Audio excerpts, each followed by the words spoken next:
자, 이번 이야기는 시청자 김폭스님께서 시들무에 찾아와 주셨습니다. 바로 만나보도록 할게요. 네, 여보세요? 아이고, 폭스님. 아이고, 안녕하세요. 찾아와 주셔서 감사드립니다. 고맙습니다. 자, 일단은 김폭스님, 오늘 네. 해주실 이야기는 간단하게 어떤 이야기가 될까요? 예. 오늘은 그 연극배우로 활동하다가 지금은 자영업자로 지내고 있는 그 이태곤 배우님을 닮은 오, 하는 형님의 이야기를 하나 더 가지고 왔습니다.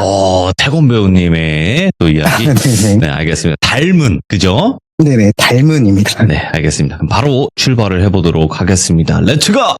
길이십니다. 김폭스예요.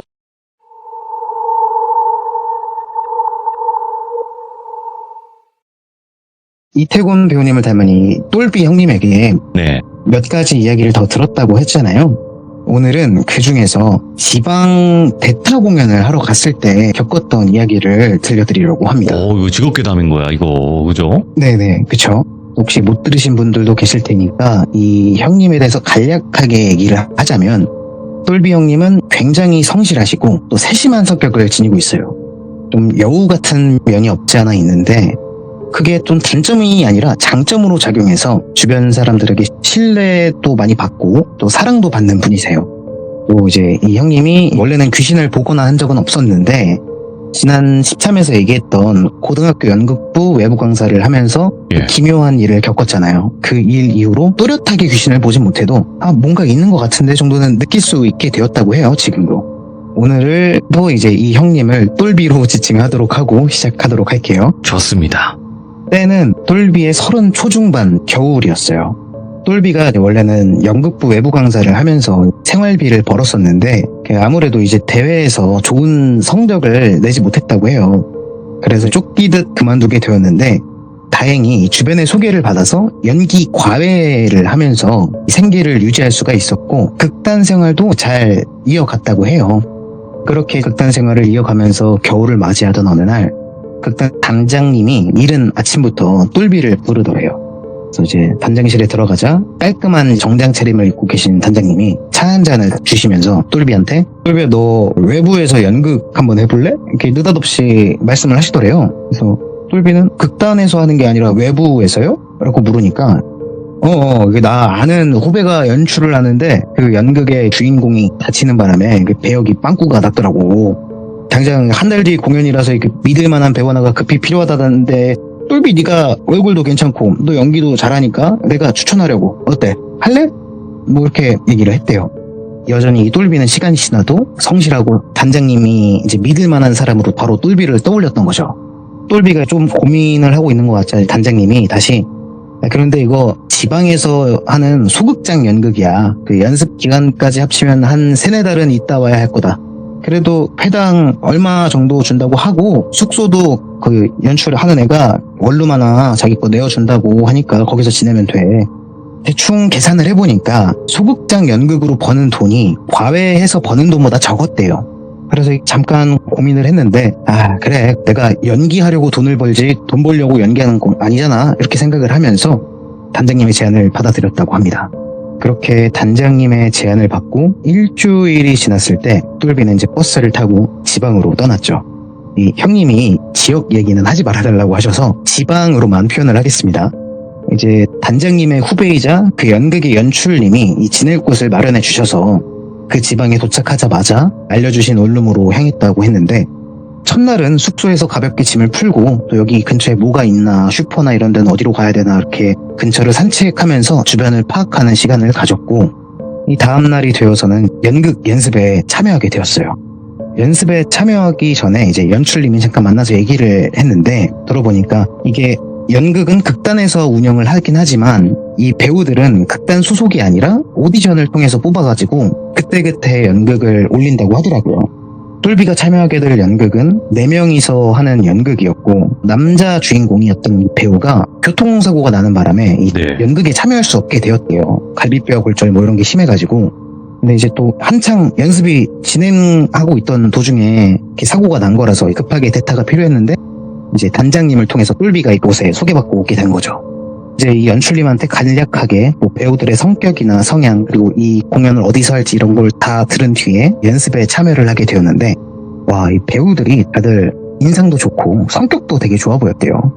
남자 1명, 여자 2명이 딱 그 연습실에서 기다리고 있었는데 똘비를 보자마자 무슨 구원자를 보는 듯한 시선을 막 보내더래요. 저는 이 형님이 잘생겨서라고 생각을 했지만 똘비의 말로는 그 연극이 무산되지 않고 무사히 올릴 수 있게 되었구나라고 느끼면서 보내는 그런 시선 같았대요.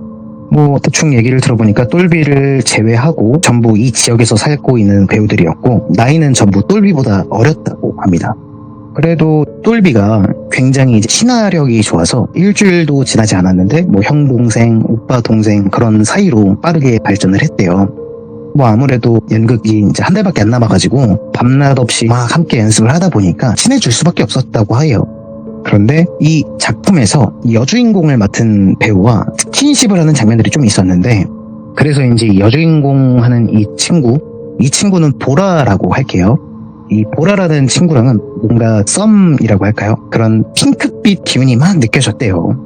근데 이제 똘비는 이거 작품 때문에 그런 거다. 계속 부딪히니까 이렇게 단순하게 생각하면서 선을 지키려고 했는데 보라의 눈을 보니까 이게 보이더래요. 이 사람이 나를 지금 이성적으로 보고 있구나 하고. 근데도 이제 똘비는 이 지역에 사는 사람도 아니고 공연이 끝나면 돌아갈 사람인데 굳이 여기서 연애를 할 생각도 없었고 또 이제 같이 공연을 올려야 하는데 연애 감정이 들어와 버리면 연기에도 차질이 생길 것 같았답니다. 또 동료들한테 불편함을 좀 줄 수도 있고요. 그래서 이제 똘비는 적정하게 계속 거리를 두고 사적인 연락은 웬만하면 간단하게만 대답하고 막 그랬답니다. 그렇게 한 달이라는 연습 기간이 끝나고 공연 날이 찾아왔죠. 공연 일주일 전부터 이제 무대에 들어와서 연습을 시작을 했는데 다행히 무대나 관객석 뭐 그 어디에도 이상한 기운, 무언가 있다는 것 같다는 그런 기운은 느껴지지 않았었대요. 그 고등학교 연극부에서 귀신을 본 이후로 극단 활동을 하면서 귀신을 본다거나 무언가 있는 것 같은 기분을 좀 많이 느꼈었는데 이 공연장은 끝했대요, 기운이. 그래서 똘비는 평안한 마음으로 연습을 진행할 수 있었다고 해요. 이제 한 달이라는 시간이 부족하다면은 부족할 수도 있는 시간이었는데 아까 말씀드린 대로 똘비는 성실하잖아요. 똘비는 이곳에 온 뒤로 집 연습실만 이렇게 반복을 했고 오로지 연기에만 집중을 했대요. 배우들 외에는 뭐 지인들도 없었으니까 온전히 연기에 집중할 수 있었고 물론 배우들끼리 식사를 한다거나 뭐 여주인공인 보라에게 연락이 자주 오긴 했지만 똘비는 연습 기간인 한 달밖에 없으니까 술자리도 웬만하면 피하고 보라와는 사적인 연락은 따로 안 했다고 합니다. 뭐 그 노력 덕분인지 다행히 연출님이 만족할 만한 정도의 연기를 해냈고 공연은 무사히 진행이 되었대요. 그렇게 이제 똘비는 극단 생활을 하면서도 같은 연극을 2주 이상을 올린 적이 없었대요. 근데 이번에 하는 작품은 이제 상업극이라고 해서 이 3개월 동안 쭉 공연을 올려야 했는데 주 6회, 월요일을 제외하고 평일에도 공연을 하고 주말에는 2회씩 공연을 했대요. 근데 이제 이게 처음 일주일만 막 떨리고 설렜지 2주차부터는 막 떨리지도 않았답니다. 기계적으로 하는 것 같고 계속 매번 반복을 하잖아요, 똑같은 연기를. 그러다 보니까 이제 직장인이 된 게 이런 기분일까 이런 기분이 막 들었는데 그렇게 한 달 정도 지났을 무렵 똘비가 이제 뭔가 이상한 걸 느꼈어요, 공연을 하면서.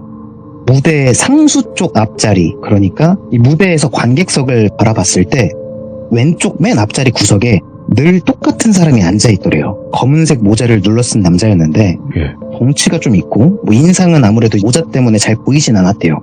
월요일을 제외한 이 일주일 공연 모두를 한 번도 빼놓지 않고 그 남자가 똑같은 자리에 앉아서 공연을 관람했다는 거예요.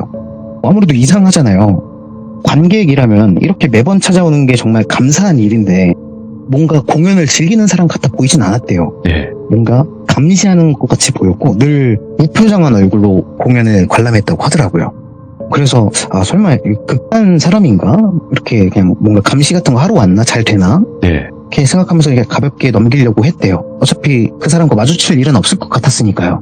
그렇게 이제 한 달째 공연을 무사히 올린 일요일 밤 배우들끼리 술 한 잔을 하기로 하고 근처에 있는 호프집으로 향했답니다. 이게 배우들은 월요일 날이 쉬는 날이었대요. 공연이 없는 날. 그래서 일요일 밤에 다 같이 호프집에 가서 한 달 동안 고생했다 하면서 서로 막 술잔도 채워주고 좋은 시간을 막 보내고 있는데 똘비 말고 다른 남자 배우 하나가 더 있었잖아요. 그 남자 배우는 해옹이로 할게요. 해옹. 이 해옹이가 근데 다들 그거 알아? 우리 공연할 때마다 그 상수 쪽 앞자리 구석에 모자 쓴 남자 앉아있는 거? 이렇게 얘기를 하자 이제 다른 여자 배우인 지혜라는 친구가 예. 놀란 눈을 뜨면서 고개를 막 끄덕이더랍니다. 와, 그거 나만 본 거 아니었구나.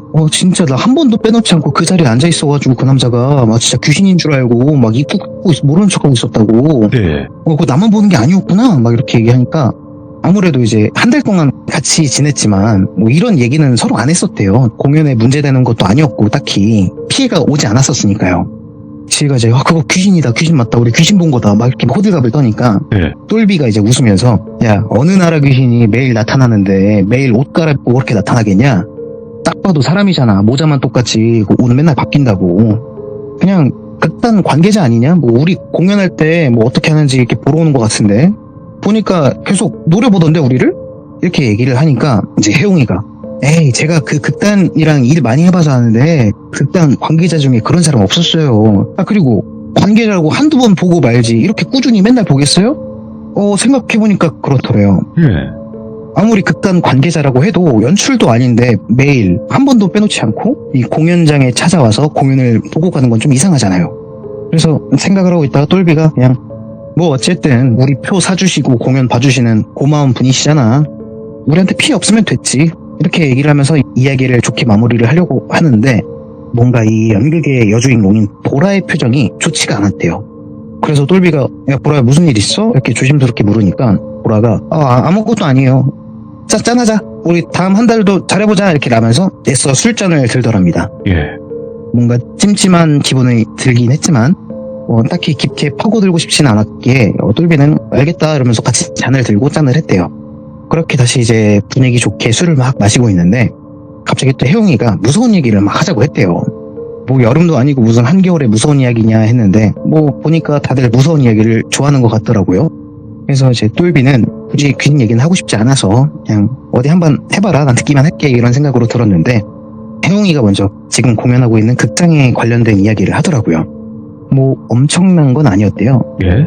이 극단에서 뭐 다른 작품으로 연극을 할 때 겪었던 일이라면서 공연을 끝내고 집에 돌아가던 혜웅이가 극장에 집 열쇠를 두고 오는 바람에 다시 극장을 찾아갔는데 이게 대기실 어디를 둘러봐도 보이지가 않아갖고 무대에 떨어뜨렸나? 정리하다가 무대에 떨어뜨린 건가 생각하면서 무대에 불을 딱 켰는데 객석 구석에 귀신이 앉아서 아무도 없는 무대를 가만히 지켜보고 있었대요.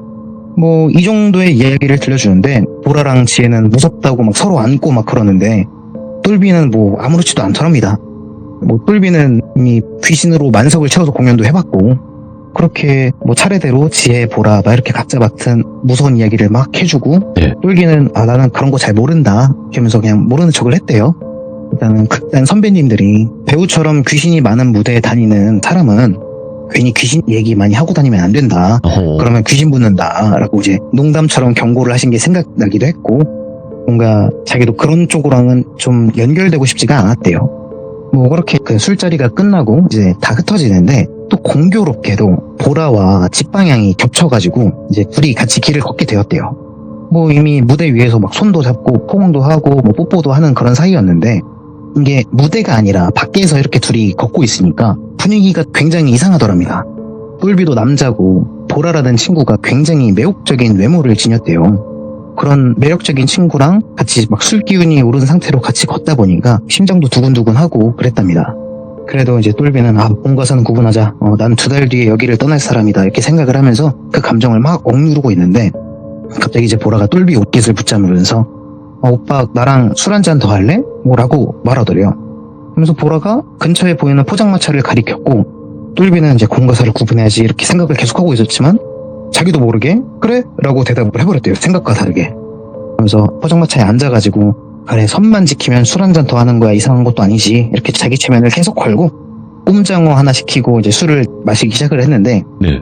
보라가 오빠 그 맨날 오는 그 관객 있잖아 이렇게 하면서 말을 시작하더랍니다. 그래서 똘비가 그 모자 쓰고 오는 남자? 보라는 이제 고개를 끄덕이면서 그 사실 내 전 남자친구야 이러고 말을 하더랍니다. 그래가지고 맨날 이렇게 찾아오는 거였나? 라고 생각이 들었대요. 그러니까 이제 보라가 계속 집착이 심해가지고 내가 반년 전에 좀 헤어졌었는데 그 이후로 뭐 계속 연락 오고 막 그래가지고 나 SNS도 다 끊고 그렇게 무시하고 지내고 있는데 이렇게 맨날 공연에 찾아올 줄은 몰랐다고 그러면서 막 울먹거렸대요. 그래서 이제 똘비가 보라야 너 그거 스토킹이야. 너 그거 신고해야 돼. 아니 무슨 전 여자친구 공연을 그렇게 맨날 보러 와. 아니면 그 극단에 얘기를 해서 출입 금지시키는 건 어때? 똘비가 좀 화난 상태로 얘기를 했대요. 예. 뭐 공연에 지장 가는 것도 있지만 그것보다는 이제 사람 대 사람으로 생각해도 이 스토킹은 범죄가 맞고 위험한 일이었잖아요. 그러니까 이제 보라가 갑자기 고개를 막 저으면서 아니야 괜히 그렇게 막으려고 하면 그 남자 분명히 극단적인 선택할 거야. 감정적인 사람이라서 그냥 내버려 두는 게 더 안전해. 그리고 나 때문에 막 괜히 다른 사람한테 피해 끼칠 순 없잖아. 보라의 말로는 차라리 눈에 보이는 위협이 더 안전하다고 생각을 했대요. 예. 막 오히려 막 출입을 못하게 막고 접근하지 못하게 막으면은 그 남자가 정말 어떻게 행동할지 모르니까 그게 더 무섭다고 하면서 막 벌벌 떨더랍니다. 이제 똘비가 야 보라야 앞으로 공연 끝나고 내가 집에 데려다 줄 테니까 일단 공연 끝날 때까지는 내가 계속 같이 다녀줄게.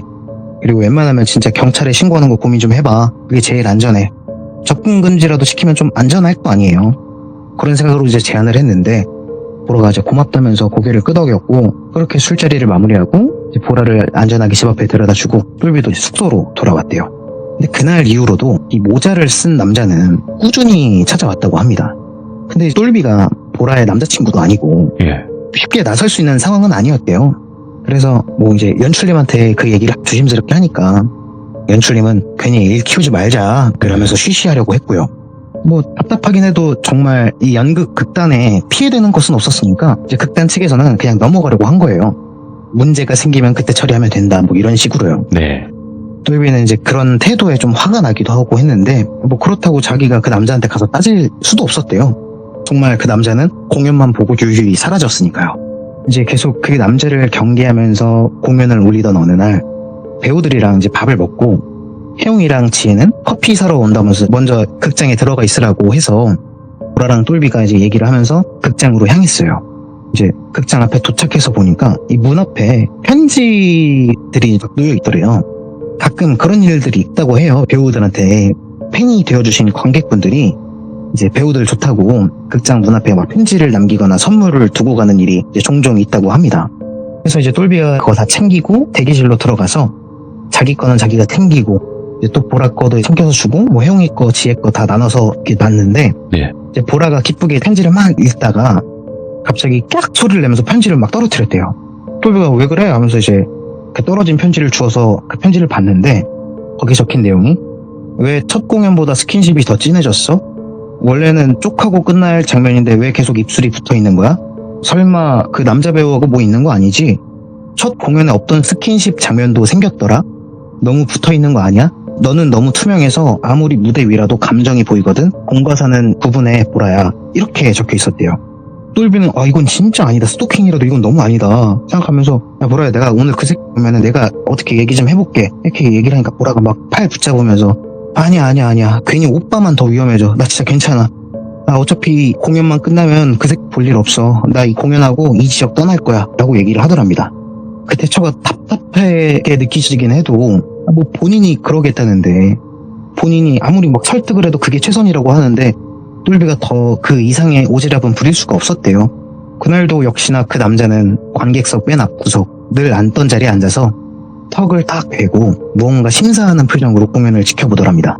이게 이 공연이 로맨틱 코미디 장르라서 이제 웃긴 장면도 있고 막 애드립으로 관객들은 막 웃기기도 하는데 그 남자는 어떤 장면에도 움찔하지도 않고 표정 하나 변하지 않은 채로 이 공연을 계속 무표정한 얼굴로 바라봤대요. 근데 이제 아침에 봤던 그 편지 때문인지 아무래도 이 스킨십 하는 장면마다 신경이 쓰이더랍니다. 아무리 뭐 공연은 공연이니까 하면서 네. 애써 신경을 안 쓰려고 해도 입을 맞추는 장면 같은 경우는 눈치가 계속 보이더래요. 이제 그날 공연이 끝나고 집으로 가는 길에 보라가 오늘 왜 그래? 설마 그 편지 때문에 그래? 이렇게 하면서 이제 말을 걸더랍니다. 똘비는 아무래도 그렇다. 괜히 이게 좀 더 그렇게 되면은 뭐가 위험해질 것 같아서 계속 신경이 쓰인다. 이렇게 대답을 하니까 보라가 한숨을 내쉬면서 오빠 그러지 마. 오히려 우리가 그 새끼 말을 들으면은 잘 들어주면은 그 새끼가 더 간섭하려고 할 거야. 자기 말에 잘 따르는구나. 협박이 통하는구나 하면서 그러니까 그 새끼 말 들을 필요 없어. 눈치 볼 필요도 없어. 이렇게 당당하게 얘기를 하더래요. 듣고 보니 그렇더래요. 오히려 이제 그 남자의 요구를 따라주면 계속해서 이제 간섭할 것 같았고 그 간섭이 심해지면은 이제 공연이 잘못될 수도 있다는 생각까지 들더랍니다. 그래서 이제 그 다음날부터는 신경 쓰지 않겠다고 얘기를 하고 공연 날이 되어서 또 무대 위에 섰는데 이게 또 막상 입을 맞추려고 하다 보니까 눈치가 보이더랍니다. 예. 또 하필 그 입 맞추는 씬에서 이제 똘비는 관객석에서 무대를 볼 때 무대 왼쪽에 서 있었고 이 남자는 무대를 바라볼 때 가장 오른쪽에 앉아 있으니까 이게 딱 대각선으로 시선이 마주쳐지는 거예요. 이제 키스씬을 하려고 할 때 시선이 마주쳐지는 거죠. 고개를 꺾는 순간 이게 또 맨 앞자리는 조명 때문인지 얼굴이 어느 정도는 보이는데 이제 그날 입을 딱 맞추려고 점점 거리를 좁히는 순간 그 남자와 눈이 마주쳤대요. 그래서 똘비가 자기도 모르게 감정이 깨지고 멈칫하고 말았는데 그때 보라가 이제 확 하고 똘비에게 입을 맞췄답니다. 예. 그 의도가 저 남자 신경 쓰지 마라고 말하는 것 같았고 그때부터 똘비도 용기 같은 게 생겨가지고 그 남자를 신경 쓰지 않고 연기를 이어갔대요. 이제 그날 이후로 이 똘비는 보라랑 조금 더 가까운 사이가 됐대요. 아무래도 함께 위기를 극복하려고 하다 보니까 뭔가 전우애라고 할까요? 뭐 그런 친구 이상의 감정이 느껴지긴 했답니다. 물론 연애의 감정까지는 가지 않으려고 똘비가 엄청 노력했대요. 공연 외에도 자꾸 이제 보라가 이성적으로 다가오고 막 손을 잡거나 팔짱을 끼려는 등의 막 요즘 말로 하면은 플러팅이죠. 막 그런 거에 시도를 하는데도 똘비는 정말 철벽처럼 다 쳐내고 거부하고 거리를 뒀대요. 뭐 이제 친하게 지내는 건 좋은데 그래도 정말 똘비는 그냥 이 감정은 내가 아는 사람 아무도 없는 이 지방에서 외롭게 지내는데 같이 공연하면서 스킨십하고 그러니까 그런 감정이 자연스럽게 생긴 거다 이렇게만 생각하고 그래 공연이 끝나고 이 감정이 사라질 수도 있는 거고 또 연애는 신중하게 해야 된다라는 생각에 계속 그 감정을 억누른 거죠. 그날 이후로도 편지가 계속 오더래요. 눈앞에 그 편지가 계속 있었는데 또 그렇게 강압적이지 않은 내용이 적혀 있었대요. 대부분 내용이 스킨십이 점점 강해진다. 배역으로서 감정이 아니라 사람 대 사람으로 느끼는 감정 같다. 예. 어떻게 배우가 무대 위에 사적인 감정을 가지고 들어가냐. 이런 내용들이었대요. 뭐 웃기게도 이런 내용도 있었대요. 너 대사할 때 발음 무너지더라. 요즘 발성 연습 안 하냐? 너 소리가 지금 까진다. 등등의 연기를 지적하는 내용들도 막 써있더래요. 그래서 이제 똘비가 설마 이 사람 배우였나? 이렇게 생각해서 똘비가 보라한테 물어보니까 들어보니까 이제 아니었대요. 그냥 보라랑 사귀면서 그 남자가 연극을 자주 보다 보니까 이제 보라를 도와주기 위해 그런 식으로 지적하는 걸 좀 늘 해왔다고 하더라고요. 그 남자가. 그래서 연기에 지식이 있던 거고. 그렇게 해도 뭐 정말 아무 일도 일어나지 않았대요. 그 남자가 직접적인 해를 가한 적도 없고 뭐 협박하는 전화가 온 적도 없고. 그렇게 시간이 지나고 이제 마지막 공연까지 일주일을 앞둔 그 일요일이 되었는데 아무래도 똘비는 이곳에 지인이 없으니까 주말이랑 쉬는 날에 이제 보라, 혜용이, 지혜 이렇게 다 같이 공연하는 친구들이 이제 똘비랑 시간을 보내준 거예요. 같이 놀아주고. 또 연극 공연하는 배우들한테는 이 월요일은 일주일 중 유일한 휴일이었고 이 날도 이제 어김없이 저녁 공연 일요일 마지막 공연을 끝내고 배우들끼리 간단하게 회식을 하러 갔다고 합니다. 일주일 뒤에는 마지막 공연이니까 예. 연극을 하면서 공식적인 휴일은 이날이 마지막이었던 거죠. 뭐 마지막 날 또 뒤풀이를 하면 되는 건데 그래도 이제 마지막 휴직 날이니까 마셔야지 뭐 이러면서 다 같이 술자리를 한 거죠. 이렇게 즐겁게 막 술을 마시고 노래방도 가고 또 3차도 가고 막 이렇게 정말 얼큰하게 취한 상태로 마시다가 예. 집에 가자 너무 피곤하다 라면서 이제 흩어졌는데 뭐 어김없이 똘비는 보라랑 집 방향이 같았으니까 같이 걸어가고 있는데 보라가 처음 둘이서만 그 술을 마셨던 그 포장마차 앞에 딱 멈추더니 오빠 나랑 술 한잔 더 할래? 라고 말하더랍니다.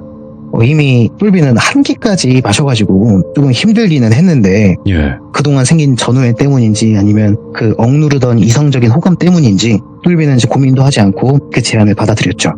또 오늘이 어쩌면 마지막일 수도 있다고 생각을 했대요. 이제 그렇게 포장마차에 들어가서 술을 한 잔, 두 잔 막 마시고 있는데 이제 보라가 오빠는 나한테 아무런 감정이 없어? 나만 지금 착각하고 있는 건가? 막 그러더래요. 그래서 똘비는 이제 담담하게 얘기를 했대요. 보라 너 충분히 매력적이고 나 진짜 호감이 간다. 근데 나는 여길 떠날 사람이고 지금 내 감정이 진짜인지 아니면은 외로움 때문에 속고 있는 건지 잘 모르겠다. 이렇게 대답을 했대요. 이렇게 속 얘기를 다 하니까 보라가 웃으면서 그래도 그 전 남자친구 때문에 망설이고 막 그러는 건 아니지? 그 남자가 신경 쓰여서 나 멀리하고 막 선 긋는 거 아니지? 막 이렇게 물어보더랍니다. 네. 이제 보라도 자존심이 상했던 것 같대요. 여자로서 매력이 없나 하고. 그래서 똘비가 이제 아니야 뭐 3달 가까이 우리가 공연을 하면서 나 진짜 많이 흔들렸는데 그래도 아직 공연 중이기도 하고 우리가 만약에 사귀기라도 하면은 공연에 지장이 될 것 같다 그래서 이 감정을 계속 억누르고 있다. 이 공연이 끝난 뒤에도 이 감정이 유지가 되면은 그때 우리 다시 한번 얘기를 해보자. 뭐 이렇게 얘기를 하니까 보라가 이제 느닷없이 똘비의 볼을 잡고 입을 맞추더랍니다. 당황을 했지만 거부는 할 수가 없었대요. 이제 감정이 있었으니까. 그렇게 알콩달콩한 분위기 속에서 술을 계속 마시면서 얘기를 하다가 이제 정신을 딱 차리는 순간 낯선 환경이 보이더래요. 그러니까 이 술을 너무 많이 마셔서 이제 필름이 끊겼던 거죠. 눈을 뜨고 보니까 방 아니었는데 똘비가 지내는 숙소가 아니었대요. 뭔가 깔끔하게 정돈되어 있고 화장품 냄새랄까 그런 달콤한 냄새도 막 나는 것 같고 바닥을 보니까 자기는 지금 속옷만 입고 있고 원래 입고 있던 옷은 침대 아래로 마치 헨젤과 그레텔처럼 현관에서부터 이제 침대까지 이어지게 벗겨져 있더랍니다. 그래서 이건 뭐야? 나 무슨 짓을 한 거지? 도대체 여긴 어디야? 침대에서 딱 앉았는데 근데 전화가 오더래요. 보니까 이제 보라한테 전화가 온 거였고 전화를 받아서 보라야 이렇게 하니까 보라가 일어났어? 이렇게 말을 하더래요. 여기 보라 집 맞구나. 그래서 설마 내가 지금 술 먹고 실수한 건가? 진짜 고삐가 풀린 걸까? 이렇게 걱정이 되더래요. 아무래도 3개월 동안 그 억누르던 감정이 술 한 잔과 무대 밖에서 있었던 입맞춤으로 파라고 만 건가 이렇게 걱정을 막 하면서 똘비는 좀 보수적인 면이 있는 형님인데 절대로 사귀지 않으면 하룻밤을 같이 보내는 일은 없다라고 생각하고 그렇게 실천을 하고 지냈던 사람이에요. 그래서 그렇게 난감한 상태로 이제 혹시 여기 너네 집이야? 이렇게 물으니까 네. 거기 내 자취방이야. 나도 자고 일어났는데 오빠가 옆에 있어가지고 깜짝 놀랐네. 나 지금 친구가 급히 보자고 해서 잠깐 급하게 나왔는데 오빠 잘 자고 있어서 그냥 나왔어. 이렇게 대답을 하더래요.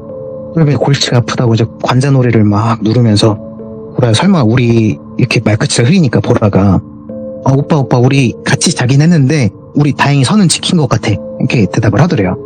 보라의 기억으로는 똘비가 집 앞까지 데려다 준 것까진 기억하는데 그 이후로는 자기도 필름이 끊겼고 다행히 자기는 옷을 입고 잤다라고 하더라고요. 그래서 정신을 차리고 보니까 똘비도 정말 아무 일 없이 잠만 잔 것 같은 그런 느낌이 들었대요.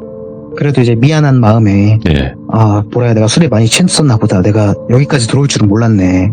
그래도 진짜 아무 일 없었으면 다행이다. 나 정말 그런 거 싫어하거든. 책임감 없는 행동이잖아. 이러면서 얘기하니까 오빠 미안할 거 없어. 오빠가 막 강제로 들어온 것도 아니고 내가 뭐 들여보낸 걸 텐데 그래도 자다 일어났는데 오빠가 옆에 있으니까 뭔가 마음이 이상하더라. 뭐 이렇게 하면서 또 알콩달콩한 분위기로 막 이어갔대요.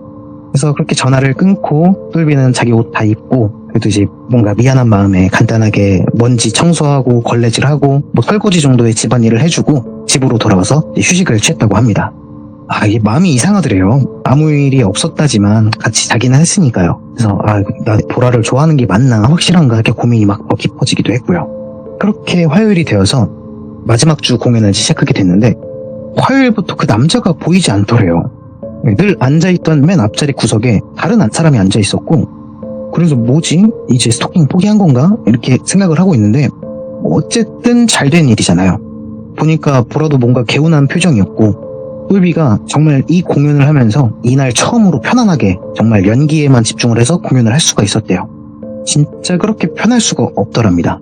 아무리 이 눈치를 안 본다고 생각을 하고 결심을 했다고 해도 있고 없고의 차이는 정말 컸대요. 그래서 화요일은 물론 그 다음날도 공연이 끝나는 날까지도 이 남자는 보이지가 않았대요. 일주일에 한 번은 그 공연장에 그 문 앞에 두고 갔던 그 편지도 없었고요. 그래서 보라한테 혹시 그 남자 소식 들었냐 연락 온 거 있냐 물으니까 보라도 모른다고 하더라고요. 어찌됐든 그 남자가 오지 않는 덕분에 마지막 공연까지 마음 편하게 무대 위에서 잘 하고 마무리를 했다고 합니다. 이제 뒤풀이 술자리도 즐겁게 끝내고 이날은 이제 똘비가 정신을 똑바로 차리고 보라를 집에 데려다 주고 자기도 이제 안전하게 집에 와서 푹 쉬었다고 해요.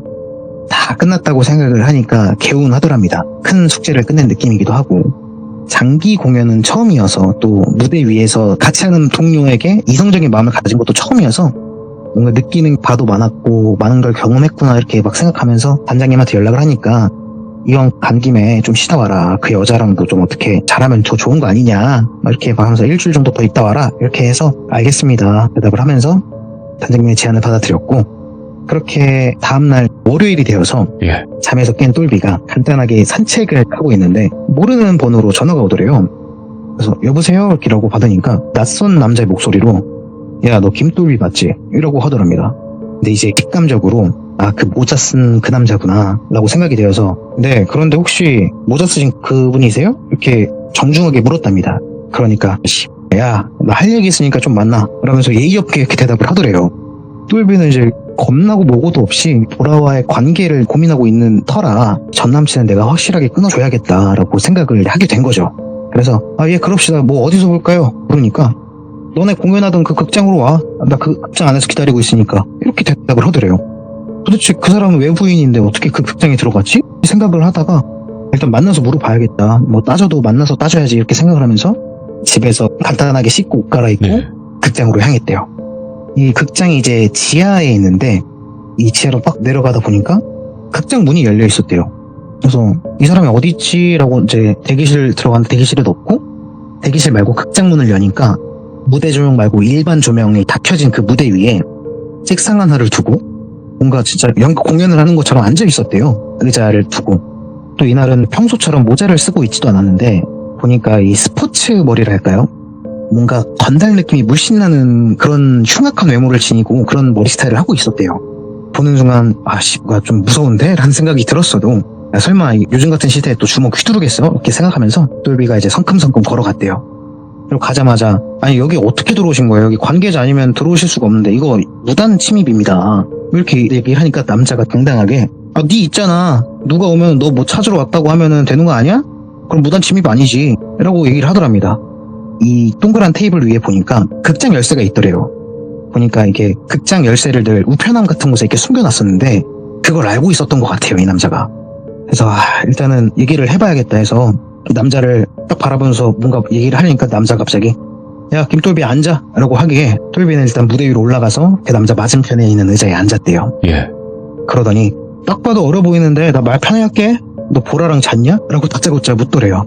똘비는 이제 어이가 없어서 뭐 그걸 지금 제가 대답할 이유는 없는데요. 이렇게 대답을 했대요. 그러니까 남자가 정말 무섭게 노려보면서 예.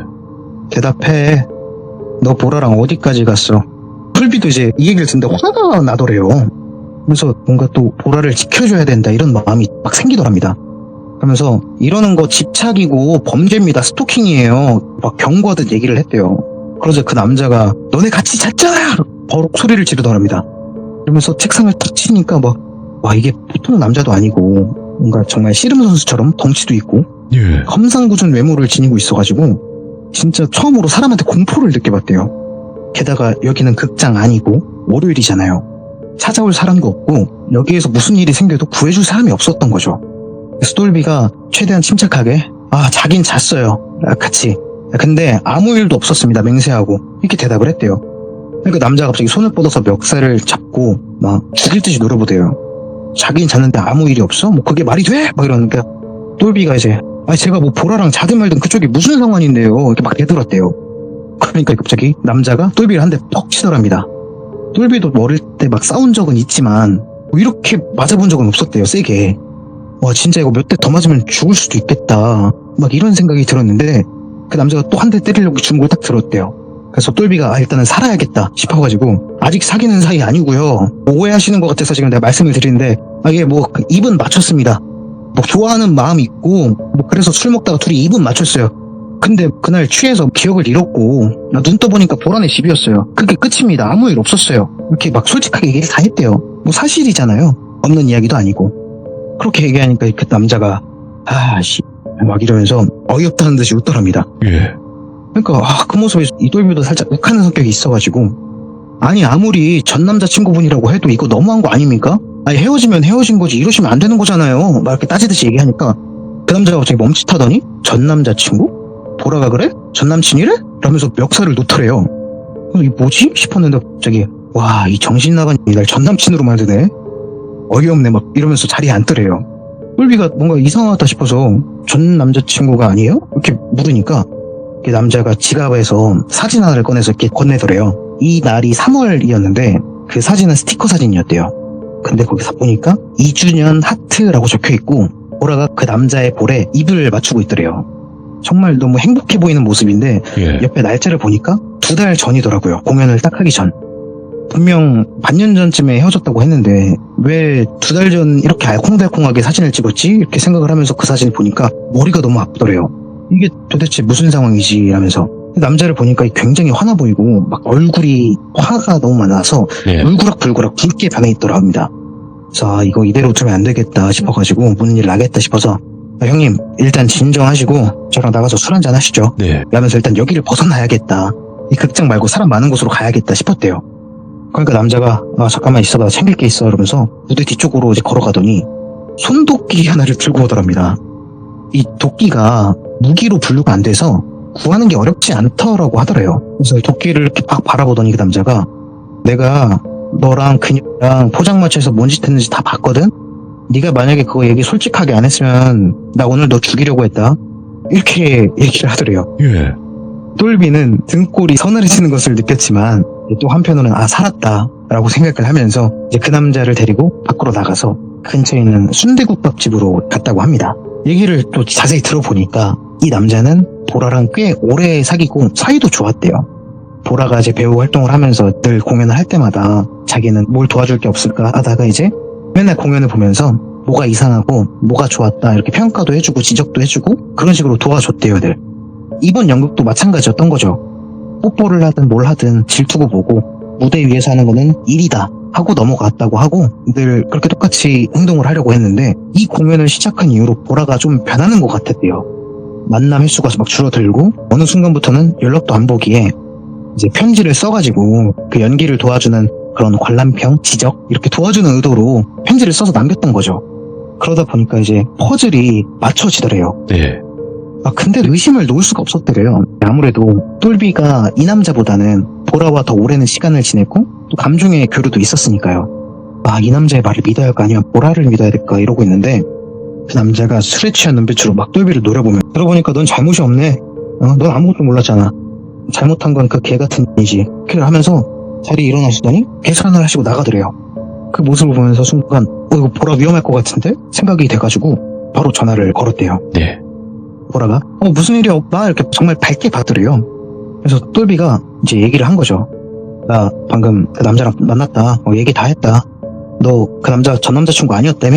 이렇게 얘기를 하니까 보라가 잠깐 말이 없다가 미안해 오빠 내가 속이려고 속인 건 아닌데 솔직히 그 오빠한테 마음도 떠났고 똘비 오빠한테 지금 마음이 생겨서 내가 그랬어 라고 얘기를 하는데 듣다 보니까 그런 생각이 들더래요. 보라가 지금 날 이용해서 이 남자를 끊으려고 그랬구나. 보라의 마음은 진심이 아니라 단순히 그 남자를 떼어내기 위한 용도였구나. 연기한 거구나. 이런 생각이 막 들더래요. 그래서 야 이게 무슨 짓이냐고. 처음부터 솔직하게 말했으면 됐잖아. 그 이후에 너가 그 남자를 정리하고 나랑 만나든지 했으면 됐잖아. 그렇게 얘기하니까 솔직하게 얘기하면은 오빠랑 그 관계가 이어지지가 않잖아. 이러면서 막 대답을 하더래요. 뻔뻔하게. 그 목소리를 듣고 있는데 자꾸 그 지갑에서 꺼내서 보여줬던 그 사진이 떠오르더래요. 행복하게 웃는 얼굴로 막 볼에 뽀뽀하고 있는 보라의 사진이요. 그래서 야 됐다. 야 이런 거면은 나도 너한테 마음 줄 필요 없다 하면서 이제 너 나한테 연락하지 말고 잘 지내라. 이렇게 확 잘라버리고 그래도 그동안 쌓아왔던 3개월 동안의 정이 있잖아요. 그래서 그 남자 지금 잔뜩 화나가지고 너 찾으러 갔으니까 너 조심해라. 뭐 경찰서로 가든 그래 그렇게 해 하고 끊었대요. 그 배신감에 똘비는 이제 일주일을 다 채우지 않고 곧바로 짐을 싸서 집으로 돌아갔답니다. 이게 좀 현타라고 할까요? 뭐 이제 기분이 좋지 않은 채로 이렇게 지내고 있는데 남자한테 연락은 따로 오지 않더래요. 그렇게 몇 달이 지나고 똘비는 극단 공연을 준비하면서 평소처럼 잘 지내고 있었는데 어느 날 그 페이스북 아시죠? 그 페이스북을 보고 있는데 예. 번호가 등록되어 있으면 친구 추천에 뜨잖아요. 그런 거 뜨죠. 예. 그 남자가 친구 추천에 뜨더랍니다. 혹시나 싶어서 눌러보니까 바로 이제 남들이 그 페이지 주인한테 글을 남길 수 있잖아요. 싸이월드 방명록처럼. 근데 그런 걸로 첫 페이지부터 누구야 보고 싶다. 그곳에선 행복해라. 왜 그런 선택을 했어 이 새끼야. 뭐 이런 글들이 막 써있더래요. 예. 뭐지 이상하다 싶어서 점점 더 그 페이스북 페이지를 막 내려보니까 장례식장 주소와 그분의 이름 그리고 시간 막 이런 게 다 떠있더랍니다. 예. 한 2달 전 정도의 일이었던 거예요. 댓글 막 이런 걸 더 확인을 해보니까 정황상 스스로 목숨을 이제 하신 것 같다고 하더라고요. 그 순간 갑자기 똘비 머릿속으로 이제 보라의 이름이 떠올라가지고 보라를 검색을 해봤대요 SNS에. 근데 보라는 이 남자 때문에 SNS를 전부 지웠다고 했었거든요. 그래서인지 SNS에 보라가 나오질 않았대요. 그래서 보라한테 바로 전화를 걸었는데 다른 사람이 받더래요. 저 그 사람 아니라고 번호 바뀌었다고. 그래서 뭐지 싶어서 이제 같이 공연을 했던 혜웅이랑 지희한테 전화를 해서 보니까 그 둘도 소식을 전혀 모른다고 하더라고요. 공연 이후로 뭐 연락을 주고받은 적도 없고 며칠 전에 뭐 안부 인사로 전화를 했는데 받지 않았다. 이게 뭔가 이상하고 찜찜하고 이제 걱정이 되기는 하는데 또 생각을 해보면 똘비를 뒤통수 친 사람이잖아요. 어떻게 보면은 보라 때문에 똘비가 죽을 뻔했잖아요. 예. 그래서 이제 그냥 무시하자 이렇게 지냈고 그해 가을이 되었을 때 우연히 극단에서 지방 공연을 떠나게 됐는데 똘비와 보라가 만났던 그 지역으로도 가게 됐대요. 오랜만에 이제 지역에 오니까 반갑다 막 이런 생각도 하고 있는데 예. 그래도 이제 보라랑만 관계가 안 좋았던 거지 연극을 했던 연출님이나 아니면 배우들과는 사이가 좋았으니까 그 연출님한테 전화를 해서 와서 여기 왔는데 한번 뵐 수 있냐고 하니까 극장으로 오라고 하시더래요. 그날이 월요일이었는데 이제 보니까 공연을 하기 위해서 무대를 만들고 제작하고 계시더라고 하더라고요. 이제 찾아가서 연출님한테 만나서 얘기를 하고 있는데 혹시나 싶어서 보라에 대해서 물어보니까 연출님 역시 보라의 소식을 모른다고 하더라고요. 그래서 뭐 인사를 간단하게 이렇게 하다가 뭔가 음료수라도 좀 사와야겠다 싶어서 이제 슈퍼에 들러가지고 음료수를 잔뜩 산 다음에 다시 무대로 돌아왔는데 다들 안 계시더래요.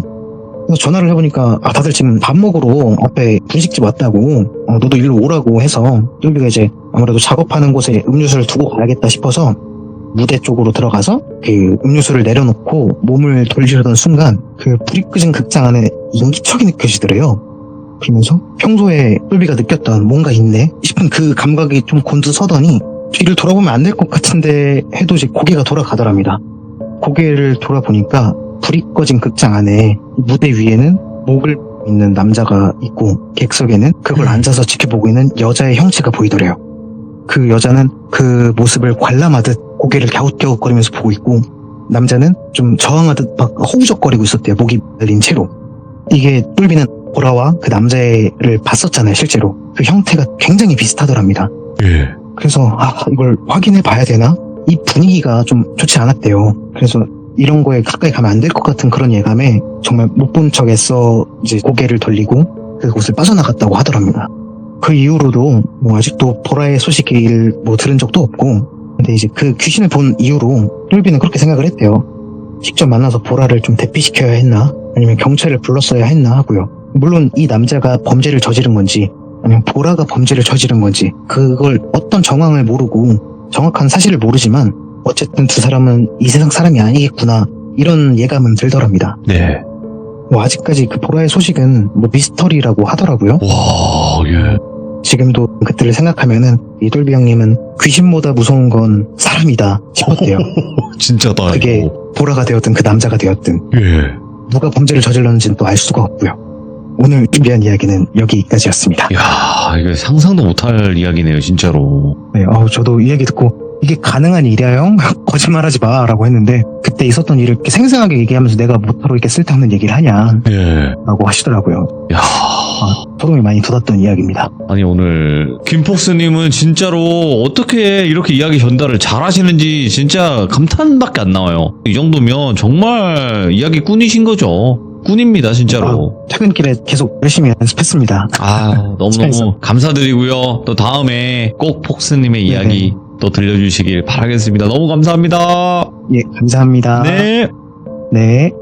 김폭스님은 진짜 이야기꾼이십니다. 이분이 처음 등장을 하셨을 때부터 이야기 정말 잘해주셨거든요. 그래서 앞으로 또 폭스님의 이야기가 업로드가 되면 여러분들 꼭 많은 시청해주시고요. 그리고 댓글도 꼭 달아주시고요. 그리고 이번 이야기 들으신 여러분들의 생각을 댓글로 꼭 남겨주시길 바라겠습니다. 감사합니다.